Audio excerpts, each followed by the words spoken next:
प्यारे बच्चों, जय हिंद। नवोदय क्लास में आप सभी का स्वागत है। मैथमेटिक्स में हमारा चैप्टर चल रहा है संख्या और संख्या पद्धति, और इस चैप्टर के ही आज हम कुछ सवाल हल करने वाले हैं, जिनमें हमारा पहला सवाल है, सबसे छोटी अभाज्य संख्या क्या होती है। तो प्यारे बच्चों, अभाज्य संख्याओं की पहचान करने के लिए हमें अभाज्य संख्याओं की परिभाषा के बारे में पता होना आवश्यक है। तो अभाज्य संख्याएं क्या होती हैं, अर्थात अभाज्य संख्याओं की परिभाषा क्या होती है। तो अभाज्य संख्याएं वे संख्याएं होती हैं जिन संख्याओं के केवल और केवल दो विभाजक होते हैं, और वो दो विभाजक भी कौन से, एक तो संख्या एक और एक वो संख्या स्वयं। ये दो विभाजक जिन संख्याओं के होते हैं वे संख्याएं अभाज्य संख्याएं कहलाती हैं। अर्थात जो केवल दो ही संख्याओं से पूरी भाग होती हैं, और वो दो संख्याएं भी, एक तो संख्या एक और एक वो संख्या स्वयं, वे संख्याएं अभाज्य संख्याएं कहलाती हैं। तो जैसा कि हमारा पहला सवाल यही है कि सबसे छोटी अभाज्य संख्या कौन सी होती है, तो हम शून्य से शुरू करेंगे। हम शून्य को देखेंगे कि शून्य अभाज्य संख्या है या नहीं है।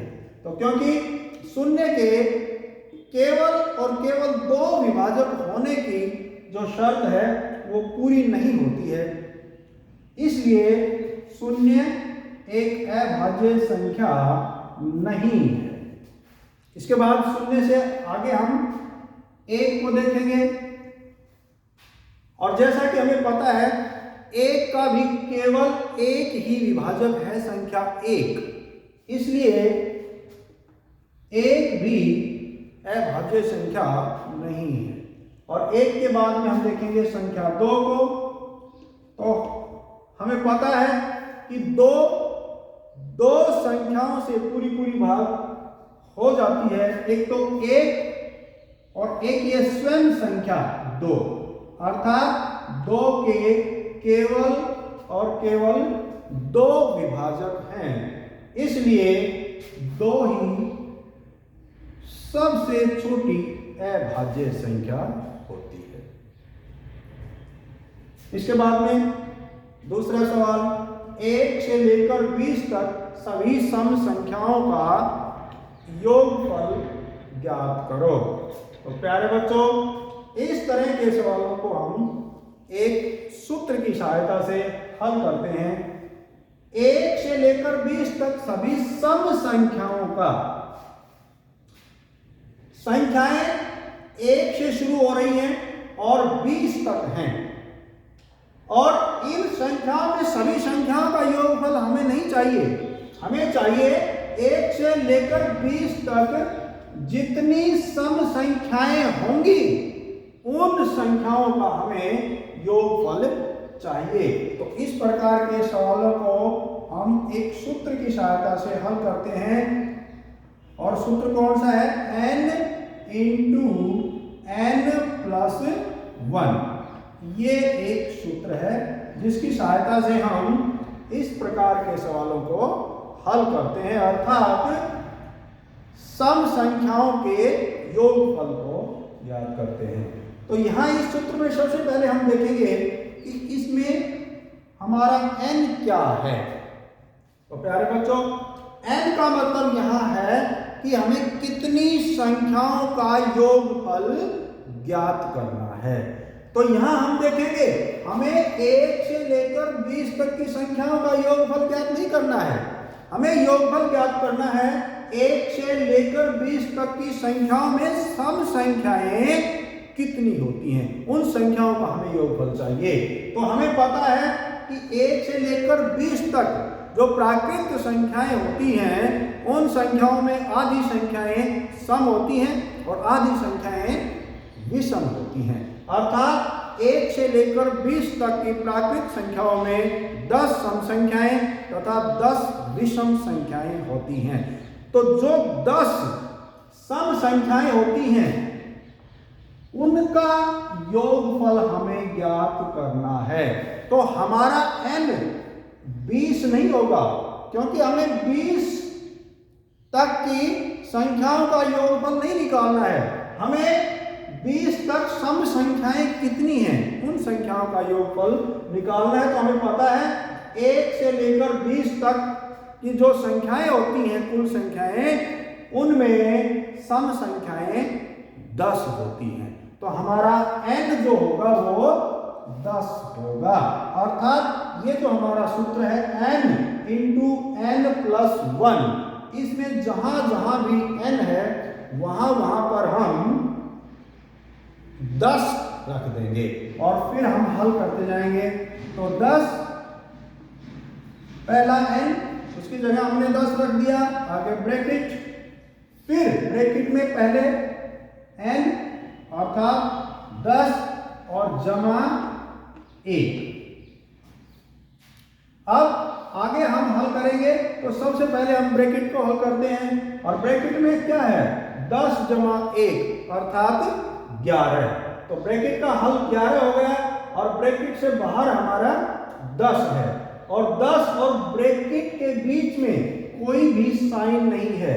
अर्थात जब किसी संख्या और ब्रैकेट के बीच में कोई साइन नहीं है तो वहां पर गुणा का साइन होता है।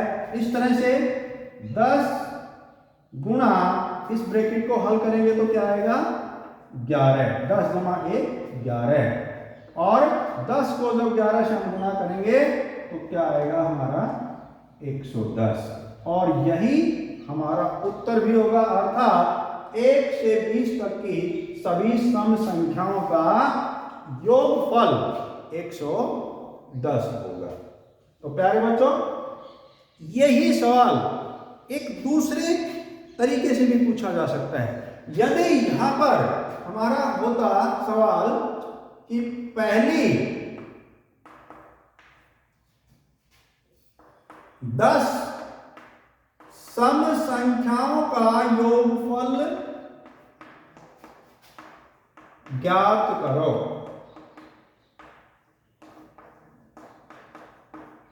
पहली 10 सम संख्याओं का योगफल ज्ञात करो। अब आप कहेंगे कि ये सवाल और ये सवाल दोनों अलग अलग सवाल हैं, लेकिन ऐसा नहीं है। ये दोनों सवाल एक ही सवाल है, अर्थात इन दोनों सवालों का उत्तर एक ही होगा। ये दोनों सवाल इनकी स्टेटमेंट में थोड़ा सा परिवर्तन कर दिया है कि यहां पर था 1 से लेकर 20 तक सम संख्याएं, और हमें पता है कि 1 से लेकर 20 तक की सम संख्याओं में पहली 10 सम संख्याएं होती हैं। पहली 10 सम संख्याएं 1 से लेकर 20 तक की संख्याओं में ही होती हैं। तो इस प्रकार ये दोनों सवाल एक ही सवाल हैं और दोनों तरह से ये सवाल परीक्षा में आते हैं। तो हमें समझना जरूरी है, इस तरह के सवालों में हमने, यदि ये इस तरह से आता है 1 से लेकर 20 तक, 1 से लेकर 20 तक ये प्राकृत संख्याएं हैं, 1 से लेकर 20 तक की प्राकृत संख्याएं, और उनमें सम संख्याएं कितनी हैं, ये हमें यहाँ तो हमारा थोड़ा सा काम बढ़ रहा है, क्योंकि हमें देखनी है कि 1 से लेकर 20 तक की संख्याओं में सम संख्याएं कितनी होती हैं। जबकि इस सवाल में हमें पता करने की जरूरत नहीं है, हमें पता ही है, पहले ही इसमें सवाल में ही दे रखा है कि भाई हमें कितनी सम संख्याओं का योगफल निकालना है। इसमें हमें नहीं पता कितनी सम संख्याओं का योगफल निकालना है, इसमें हमें पता करना पड़ेगा कि 1 से लेकर 20 तक की संख्याओं में सम संख्याएं कितनी हैं, जबकि इसमें सम संख्याओं की संख्या दी हुई है। अर्थात इसमें हमारा n दिया हुआ है और इसमें हमने n निकालना है। अर्थात इसमें हमें पता करना है कि सम संख्याएं कितनी हैं यहां से लेकर यहां तक, और इसमें सम संख्याएं दी हुई हैं, इसमें हमें n निकालना है और इस सवाल में n दिया हुआ है। ठीक है,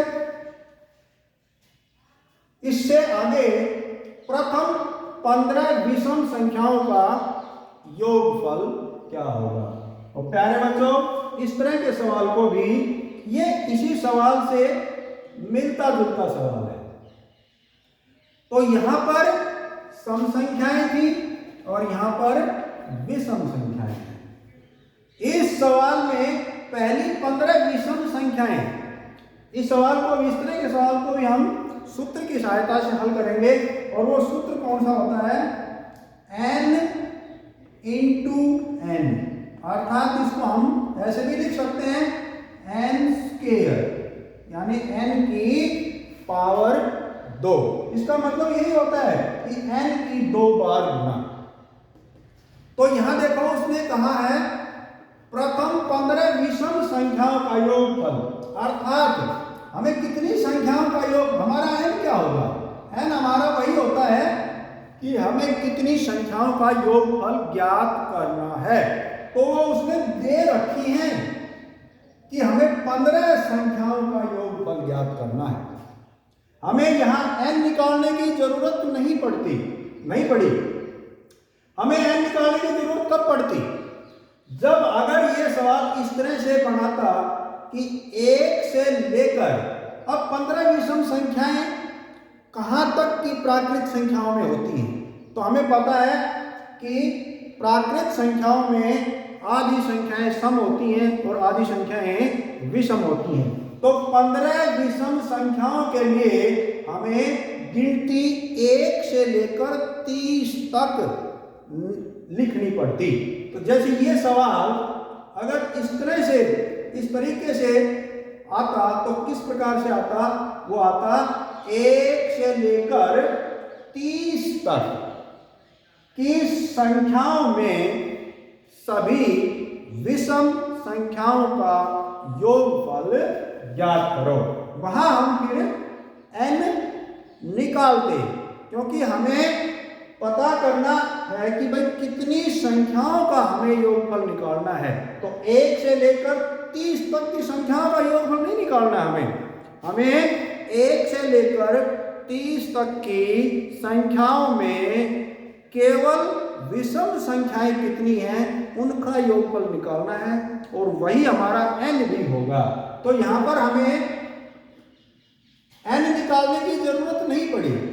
n निकालने की जरूरत कब पड़ती, जब इस सवाल को इस तरह से देता कि 1 से लेकर 30 तक की सभी विषम संख्याओं का योगफल ज्ञात करो।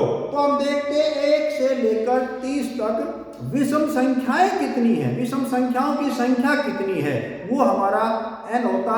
तो हमें पता है कि प्राकृत संख्याओं में आधी विषम संख्याएं होती हैं, आधी विषम संख्याएं होती हैं। तो 1 से 30 तक की प्राकृत संख्याओं में विषम संख्याओं की संख्या 15 ही होती।